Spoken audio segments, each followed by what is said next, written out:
नमस्कार सभी को, मैं चंपा और सभी को प्यार भरा नमस्कार। अरे रिप्लाई दो। आप सभी का बहुत बहुत धन्यवाद। आप सभी ने 1 महीने से करीबन हम लोगों के लिए काफ़ी आप हमारी हेल्प कर रहे हैं, तो आप लोग को बहुत बहुत शुक्रिया सबसे पहले मैं शुक्रिया करना चाहूँगी अनिल सर का। Thank you so much sir, आपने बखूबी निस्वार्थ भाव से हम सभी की हेल्प की और कर रहे हैं। Thank you so much. और सर हम चाहेंगे कि हमेशा अपना हाथ और अपना आशीर्वाद सदैव बनाए रखें हम सब पे, हमारे संगठन पे। तो इसके लिए मैं चाहूँगी प्लीज़ अनिल सर आप हमारा मार्गदर्शन करें और कुछ आशीष वचन दें। Thank you.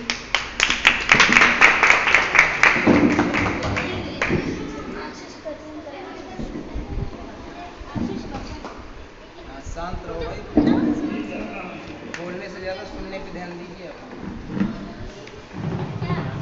राष्ट्रीय दृष्टिबाधित विकलांग समिति के महासचिव विवेक मणि त्रिपाठी जी और राष्ट्रीय दृष्टिबाधित विकलांग समिति की अध्यक्षा महिला अध्यक्षा चंपा जी, इनकी सारे साथी, इनकी पूरी टीम। देखिए, छात्राओं को एकत्र करने का आज उद्देश्य समझ लें कि ऐसा नहीं कोई बातचीत का वजह से बुलाया गया है।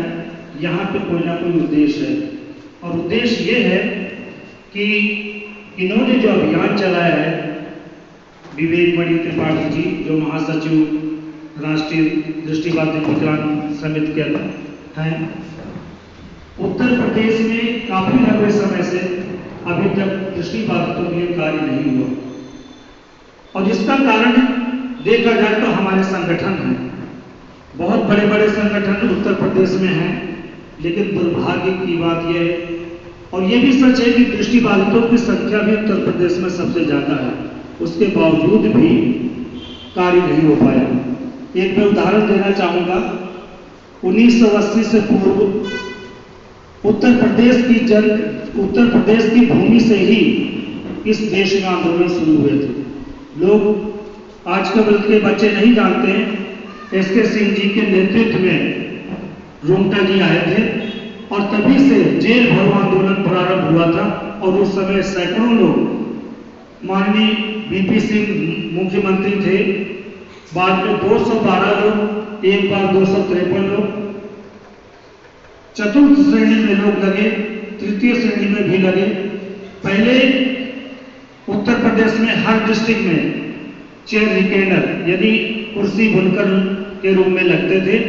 अगर 2-2 लोग लग गए तो उस समय 52 जिला हुआ करते थे। जब ये आपका उत्तराखंड का विभाजन नहीं हुआ था उस समय 52 जिला होते थे। अब तो जिले बहुत सारे बन गए हैं, तो 2-2 लोग अगर लग जाए तो समझ लीजिए 52 दूनी 104 लोग हो जाते हैं। तो इस प्रकार से बहुत सारे लोग लगे और उसके बाद इतनी संख्या होने के बावजूद, इतने बड़े संगठन के होने के बावजूद आज तक कोई कार्य नहीं हुआ। इसी उद्देश्य को लेकर इन्होंने बीड़ा उठाया और दिल्ली में विभिन्न संस्थाओं का भ्रमण करते हुए विभिन्न संस्थाओं में गए, क्योंकि आंदोलन प्रारंभ के लिए धनराशि की भी आवश्यकता होती है और जन सपोर्ट की भी आवश्यकता होती है। तो इसी उद्देश्य से इन्होंने पूरे दिल्ली में अभियान चला रखा है कि हमारा वहाँ साथ दे और ये 15 से 18 के बीच में, यानी 15 अक्टूबर से 18 अक्टूबर के बीच में उत्तर प्रदेश में आंदोलन प्रारंभ होगा। और सबसे बड़ा एक मुद्दा और है कि जो पद चिन्हांकन है, वास्तव में उसमें बहुत भेदभाव किया गया है।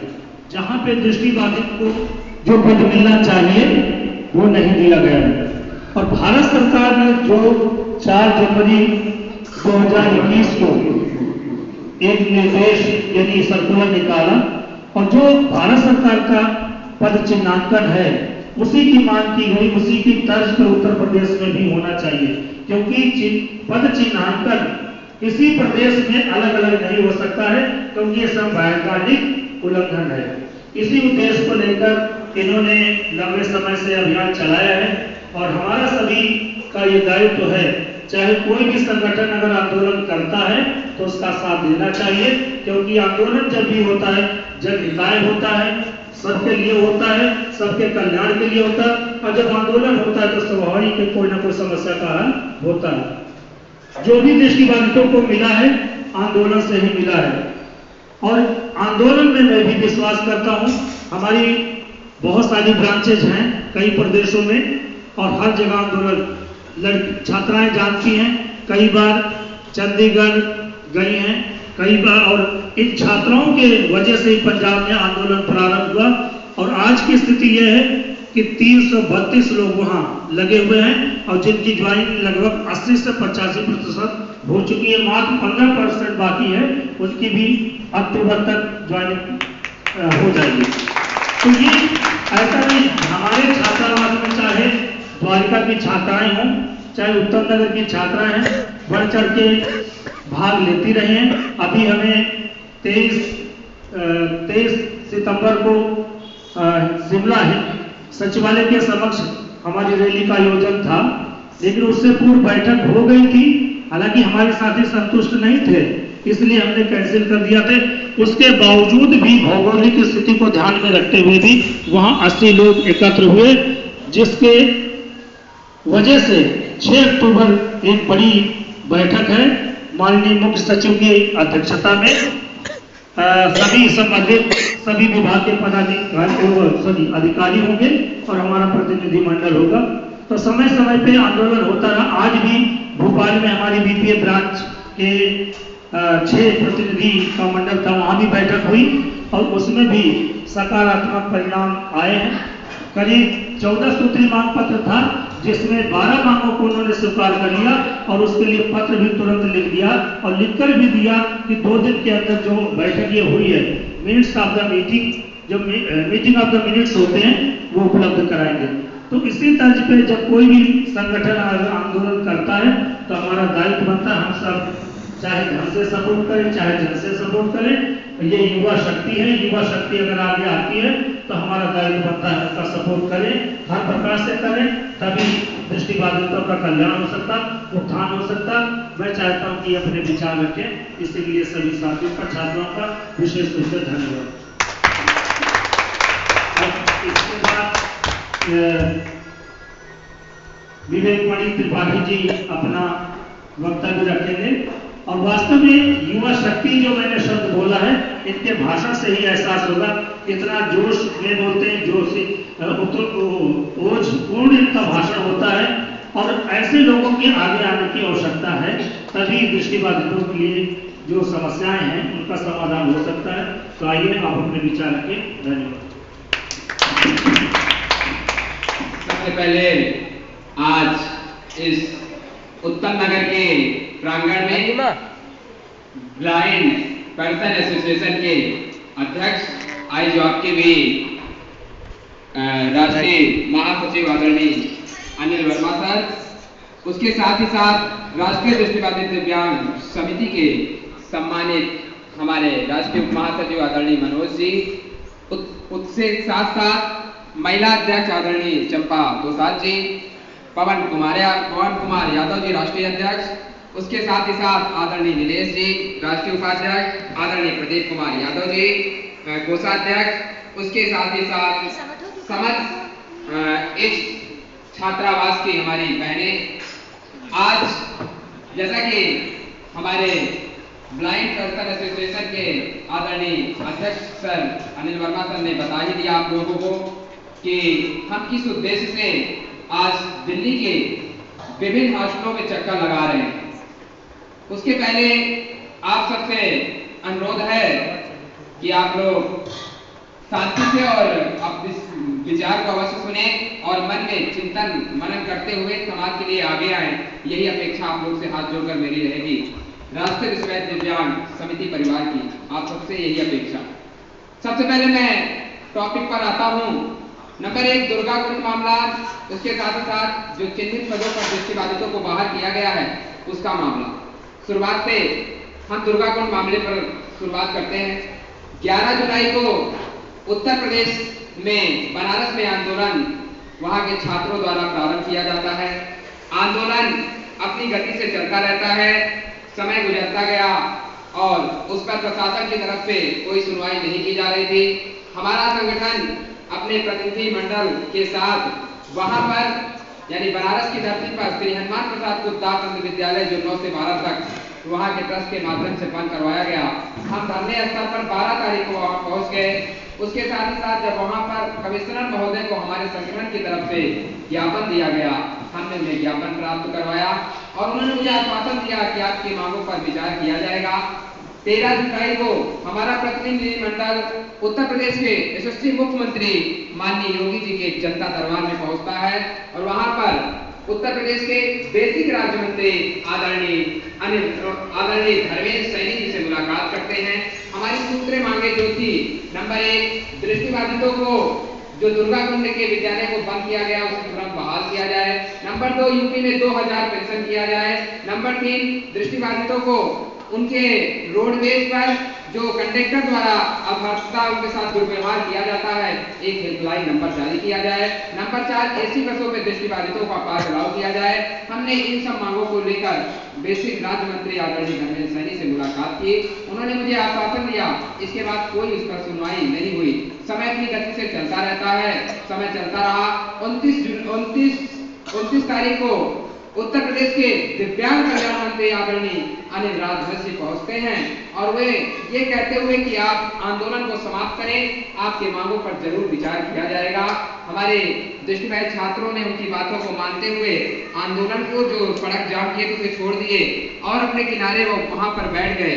जब वहां पर वो बैठे, रात में 2 बजे पुलिस पहुंचती है। 15 हमारे छात्र सोते रहते हैं, उनके ऊपर लाठियों की बरसात की जाती है और एक सुनील कुमार यादव लड़का जो था दृष्टिबाधित, उसका पैर टूट जाता है। ये दुर्भाग्य की बात है। जब इस संबंध में 30 जुलाई को हमारा प्रतिनिधिमंडल हम स्वयं उत्तर प्रदेश के वाराणसी के डीएम माननीय कौशल किशोर जी से हमारी वार्ता होती है, हमने इस विषय से उनको अवगत कराने का प्रयास करते हैं। हम उन्हें ये बताने का प्रयास किए कि मान्यवर, उत्तर प्रदेश में पहली बार ऐसा हुआ है कि दृष्टिबाधितों का पैर तोड़ा जा रहा है, उनके ऊपर लाठियां बरसाई जा रही है, क्योंकि हमारी मजबूरी थी, हमारे पास संख्या नहीं थी। अगर मेरे पास संख्या होती तो ये इसकी शासन प्रशासन मेरे साथ ना करता। तो इसके बाद उन्होंने कहा, त्रिपाठी जी आपका परिवार नहीं, मेरा भी परिवार है। मैं कहा, अगर आप अपने परिवार को समझते होते तो लाठियां ना बरसाए होते। इसके बाद ये चलता ही रहा केस। तो उन्होंने कहा कि हाई कोर्ट में मामला चल रहा है, जो कोर्ट का फैसला आएगा हम उसे मानेंगे। हमने कहा कि आप अपने वकीलों को जल्दी सरकार भेजें और जल्द से जल्द इसमें कोई निर्णय ठोस उठाने की कृपा करें। उन्होंने मुझे इस पर आश्वासन दिया। इसके बाद ये मामला चल ही रहा था, उत्तर प्रदेश में एक ऐसा मामला आया जिससे हमारे पूरे दृष्टिबाधित दिव्यांग समाज में शोक की लहर चली है।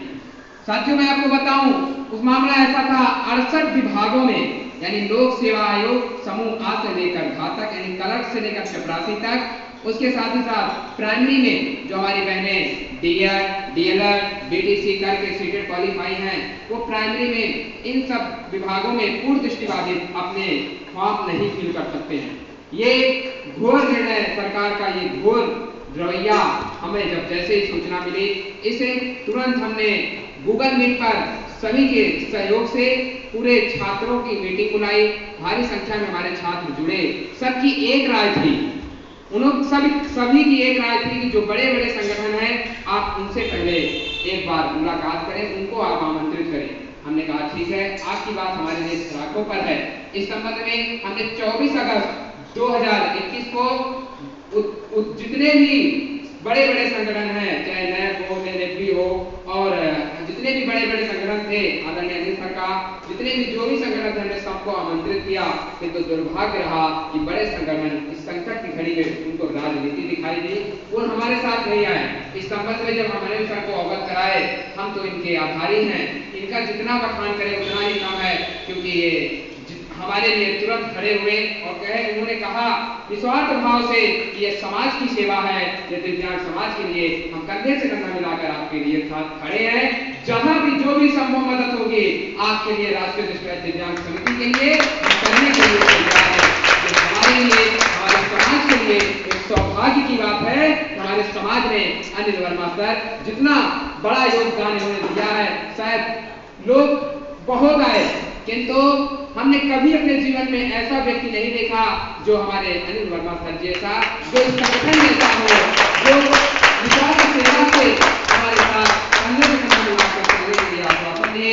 उसके साथ ही साथ हम उत्तर प्रदेश के एस.के. सिंह जो नैब के राष्ट्रीय महासचिव हैं, उन्होंने मुझे निस्वार्थ भाव से समर्थन देने का आश्वासन दिया। और उसके साथ ही साथ लखनऊ से ममतोज जी और भी जो संगठन हैं, उन्होंने भरपूर सपोर्ट करने का आश्वासन दिया। किंतु दुर्भाग्य रहा कि जो बड़े बड़े संगठन थे वो हमारे साथ आने से इनकार कर दिए। हम इस संबंध में उनको साथियों ये भी बताने का प्रयास किया कि अगर आप नेतृत्व करना चाहते हैं, आप नेतृत्व करें, क्योंकि आपके पास धन की कमी नहीं है, आपके पास अरबों की संपत्ति आप लगा सकते हैं, क्योंकि हम एक छात्र हैं, हमारी शुरुआत है, हमें ना गवर्नमेंट से कुछ मिल रही है ना कुछ, हम लोग जो भी हो रहा है हमारे जितने अधिकारीगण हैं हम उनके सहयोग से करने का प्रयास कर रहे हैं। हमारे पास कोई योगदान नहीं आ रहा है। किंतु जब ये सब जानकारी हमने उनको दिया, उन्होंने कहा कि हम आपके साथ नहीं आएंगे। कुछ संगठनों को तो ये कहना था, जब हमने कहा साथियों कि आप हमारे साथ आए तो दृष्टिबाधितों के ऊपर उत्तर प्रदेश में अत्याचार हुआ है, उसका जवाब क्या था कि हम आपके साथ नहीं आएंगे। ये हमारे लिए समाज के लिए एक दुर्भाग्य का विषय था। हमने इस संबंध में जब हमारा कार्यवाह 1 सितंबर को दिल्ली की धरती पे पहुंचता है, आदरणीय अनिल सर से फोन पे बातचीत हुई। 2 दिन तक तो हम लोग सड़कों पर थे, क्योंकि सर को हम नहीं बताने का प्रयास, हमने साथ सोचा कि पहले हम एक बार प्रयास करते हैं, शायद हम लोगों को रुकने की व्यवस्था यहाँ हो जाए। हम सर से बात नहीं किए। फिर जैसे ही सर को ये जानकारी हुई, सर ने मेरे पास तुरंत फोन लगाया और इस बात से अवगत कराया कि आप हमें क्यों नहीं बताए, हमारा संस्था आपके लिए समर्पित है, हमारे संगठन आपके लिए समर्पित है। आप जितने दिन तक आप आंदोलन करेंगे, उतने दिन तक आपके खाने की व्यवस्था हम निश्चित करने का काम करेंगे। साथियों, ये हमारे लिए सौभाग्य की बात है। हम 2 दिन तक सड़कों पर थे। 3 सितंबर से लगातार दिल्ली के विभिन्न हॉस्पिटलों में पहुंचकर दृष्टिबाधितों को जागरूक करने की जिम्मेदारी हमने उठाने का काम किया। ये तभी संभव हो पाया जब सर का सहयोग हमारे साथ आया, क्योंकि बिना सहयोग के हम दिल्ली की नगरी को कभी नहीं घूमे थे। किंतु हम सुबह निकलते हैं, शाम हो जाती है, खाने का भी सुख नहीं होता। कभी कभी सर कहते थे कि आप खाना खा के जाएं। शाम सर की खाने को बनवाने का पूरा जितने भी व्यवस्था सबने दिया, हम इनके ऋणी हैं। आज हम लोगों को बहुत खुशी है कि ऐसे हमारे सर हैं जिन्होंने अपना बहुमूल्य योगदान हमारे संगठन को देने का काम किया। हम इनके ऋणी हैं और हमारा संगठन इनका आजीवन आभार रहेगा। ईश्वर से प्रार्थना यही है, हे परमपिता परमात्मा, शुक्लाम वरदरम विष्णु शशिवर्णम चतुर्भुजाम लक्ष्मीकांतम कमलनयनम मेघवर्णम शुभांगम। जिस प्रकार भगवान विष्णु की कृपा से माँ लक्ष्मी हमेशा माँ लक्ष्मी धन की वर्षा करती हैं, उसी प्रकार हमारे सर के ऊपर भी धन धान से ऐसे ही आप लोगों से सिर्फ एक ही सवाल है कि आप लोग जागरूक हो जाएं, क्योंकि अगर आप लोग आज नहीं जगे तो कोई जगाने वाला नहीं मिलेगा। हमारा उद्देश्य क्या होता है पढ़ाई का? एक ही उद्देश्य होता है कि हम आगे चलकर इस समाज के लिए कुछ काम आए। हमारे माता पिता हमें आर्थिक उद्देश्य से भेजते हैं कि हम दृष्टिबाधितों, हमारी जो दृष्टिबाधित बहनें अच्छी तरह से जानती हैं कि गांव में इतना ज्यादा माहौल गड़बड़ है कि वो उत्तर प्रदेश में खास तौर पर हम बताएं आपको कि रोड बेस का जो कंडक्टर होता है इतना दुर्व्यवहार करता है। अगर एक दृष्टिबाधित पर्सन को देख लेता है तो गाड़ी आगे बढ़ा लेता है। एक दृष्टिबाधित हमारी बहनें, अगर कोई भाई हमारे बहनें वो वहां से हो, उनको अच्छी तरह से नॉलेज होगा कि उत्तर प्रदेश के रोड बेस के कंडक्टर कैसा व्यवहार उनके साथ करते हैं, अधिकारी कैसा व्यवहार करते हैं। अगर वो एक दिव्यांग हमारा पेंशन बनवाने जाता है तो उसके पेंशन को बनवाने से इनकार करने का प्रयास करते हैं। साथियों, ये शासन की कमी है, प्रशासन की कमी है, मुख्य हम लोगों की भी कमी है, क्योंकि हमारे अंदर एकता की आवश्यकता है। जब तक हम जगेंगे नहीं तब तक हम आगे बढ़ेंगे नहीं। हम लोगों को एक मूल मंत्र में बनना होगा, मूल मंत्र में बनकर दृष्टिबाधितों के लिए आगे आकर इस समाज के लिए कुछ काम करना होगा।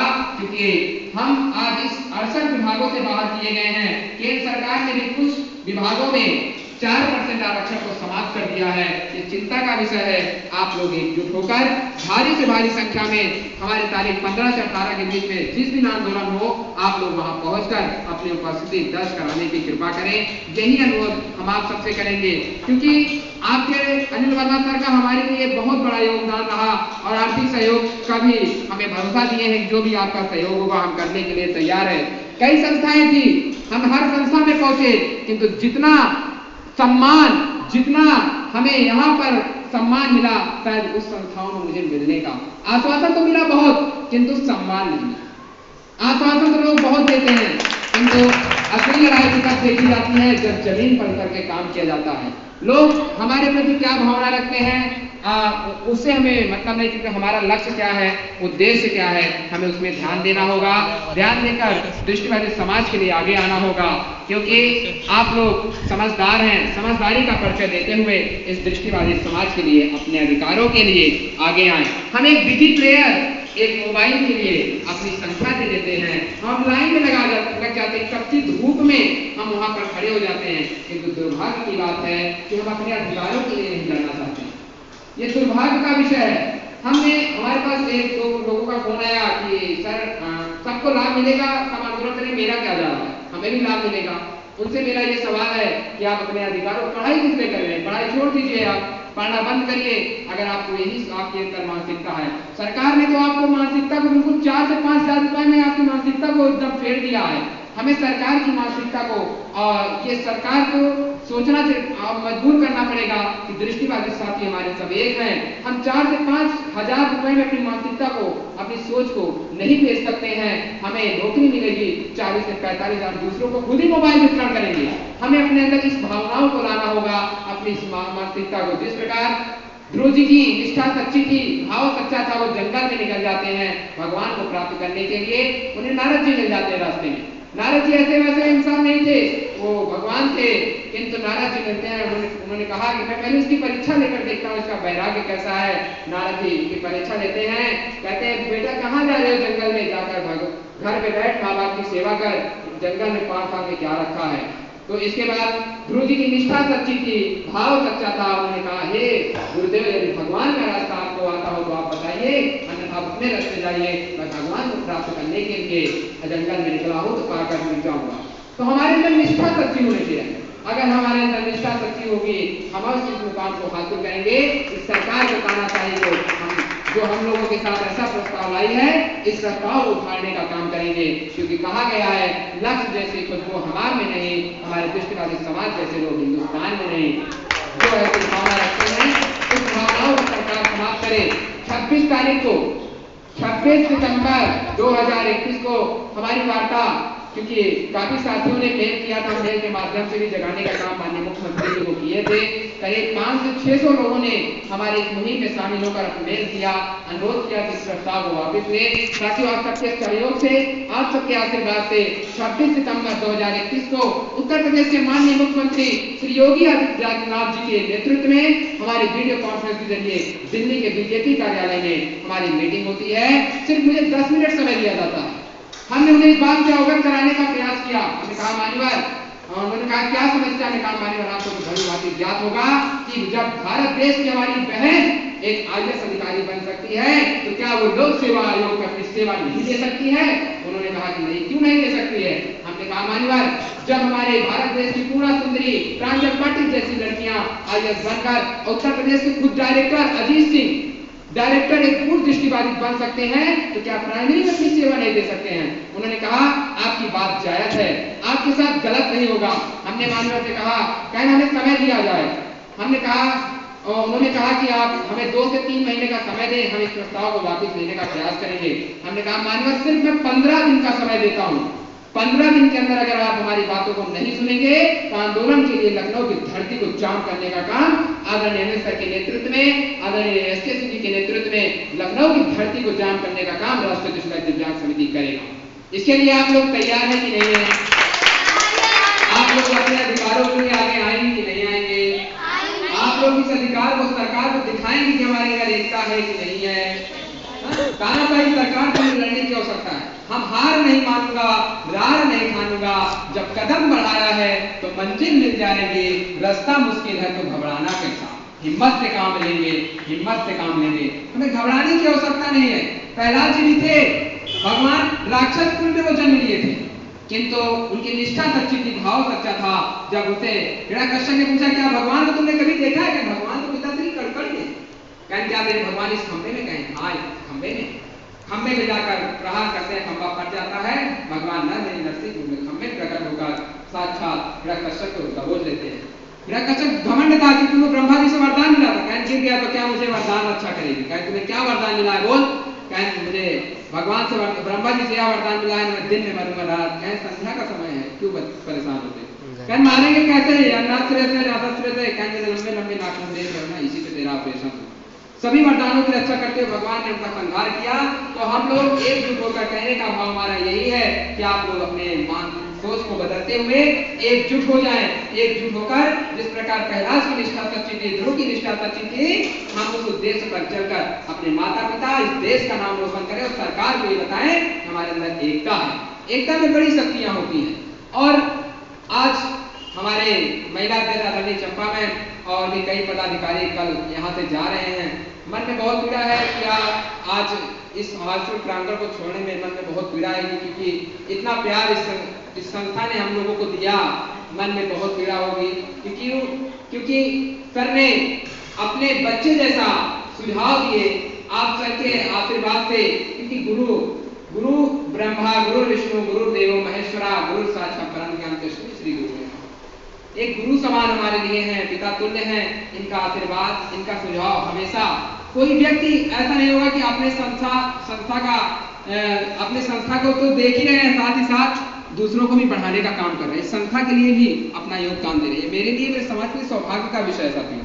तो आप लोग एकजुट हो जाएं, सभी लोग जिन जिन बहनों को है सबको व्हाट्सएप के माध्यम से सूचना दी जाएगी, सभी लोग भारी संख्या में अपनी उपस्थिति दर्ज कराएंगे, यही अपेक्षा हम आप सबसे रखते हैं, क्योंकि हम अब सरकार को ये दिखाना चाहेंगे कि सरकार अपनी मानसिकता को बदलते हुए हमारे समाज के लिए जिस प्रकार लाठीचार्ज करके 15 छात्राओं के ऊपर अत्याचार किया, उसी प्रकार लखनऊ की धरती को जाम करने का काम करेंगे, जरूरत पड़ी तो खून जेल भरो आंदोलन का भी हम लोग वो करेंगे, किंतु हमें पास संख्या होनी चाहिए, संख्या के बल पे सरकार को हम झुका सकते हैं। उसके साथ ही साथ अगर सरकार नहीं सुनती है हम इसे कोर्ट में भी ले चलने का काम करेंगे, और सर का आशीर्वाद रहेगा तो क्यों नहीं सुनेंगे, क्योंकि सर का बहुत बड़ा आशीर्वाद है आदरणीय अनिल वर्मा सर का। इस उत्तम नगर के जितने भी हमारी बहनों ने अपना सेवा किया और जितने आदरणीय दीक्षित जी, आदरणीय मोदी जी, आदरणीय अनिल वर्मा सर जी एवं समस्त पदाधिकारियों की टीम को हम हृदय की गहराइयों से अनंत मंगल कामना की कामना करते हैं ईश्वर से, और ये कामना करते हैं दिन दुगना रात चौगुनी दे, ईश्वर इनका भंडार भरे, वक्रतुंड महाकाय सूर्य कोटि समप्रभा निर्विघ्नं कुरु देव सर्व कार्येषु सर्वदा, भगवान शिव इनके सारे कार्यों को सिद्ध करें। ऐसे ही भावना ईश्वर सबको दे जिस प्रकार हमारे सर के अंदर भावना दी।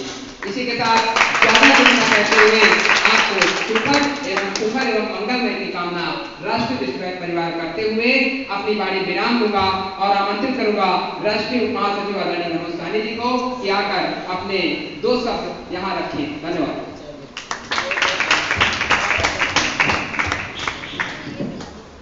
और आगे आदरणीय विमल त्रिपाठी सर, हाँ बस आपके वक्तव्य से इतना तो जरूर एहसास होगा कि कुछ हो ना हो, लेकिन आने वाले समय में अगला प्रधानमंत्री आप ही होंगे शायद, क्योंकि मोदी जी का भी इसी तरह से इसी अंदाज में बोलते हैं। ब्लाइंड पर्सन एसोसिएशन के राष्ट्रीय अध्यक्ष आदरणीय अनिल वर्मा सर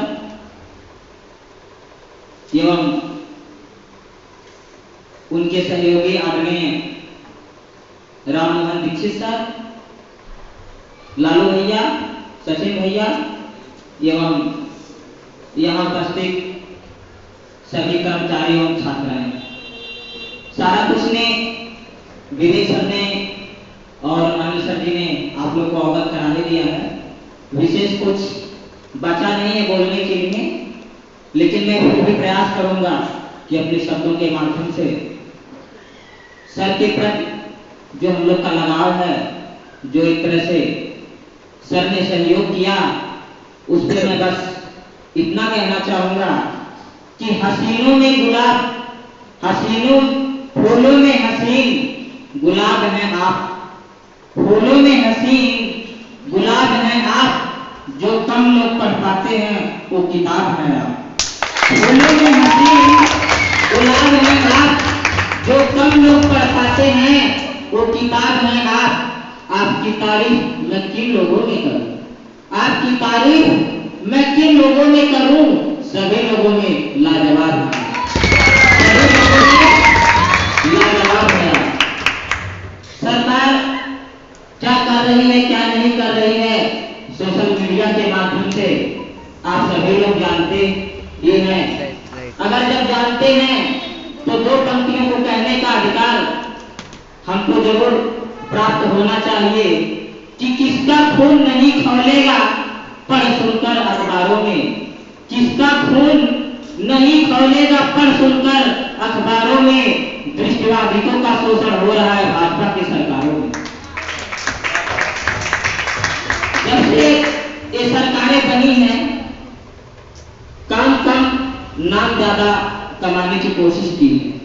विकलांग से दिव्यांग शब्द बनाकर सरकार को शायद ऐसा लगा कि अब दृष्टिबाधित छड़े के माध्यम से धरती पे नहीं बल्कि आसमान में उड़ने का कार्य करेगा। लेकिन इस दृष्टि को देखते हुए जब हमारे कई पदों को समाप्त कर दिया तो हम लोगों को ऐसा लगने लगा कि अब शायद हम लोग के जीवन में एक अंधेरा ही छा सकता है, क्योंकि ज्ञान सभी लोगों के लिए, समाज के सभी वर्गों के लिए एक उत्तम स्रोत होता है, एक बहुत बड़ा माध्यम होता है। ज्ञान प्राप्त करके अगर कोई व्यक्ति नौकरी में जाता है, खासकर दृष्टिबाधित व्यक्ति, तो उसका समाज में एक अलग पहचान बन जाता है। लेकिन सरकार को ये बातें शायद समझ नहीं आ रही हैं। समझ अगर नहीं आ रही है तो सरकार को एक संदेश है कि दिव्यांग हुआ तो क्या हुआ, दिव्यांग है तो क्या हुआ, कठिनाइयों का सामना करना तो जानते हैं। दिव्यांग है तो क्या हुआ, कठिनाइयों का सामना करना तो जानते हैं। दिखाई नहीं दिया तो क्या हुआ, अपने अधिकारों के लिए लड़ना तो जानते हैं। दिखाई नहीं दिया तो क्या हुआ, अपने अधिकारों के लिए लड़ना तो जानते हैं। कागज को मोड़कर कमल बना देंगे, ये पंक्तियां सभी में सरकार को संदेश देना चाहूंगा कि कागज को मोड़कर कमल बना देंगे, आपके हर एक भूल को हम पहल बना देंगे।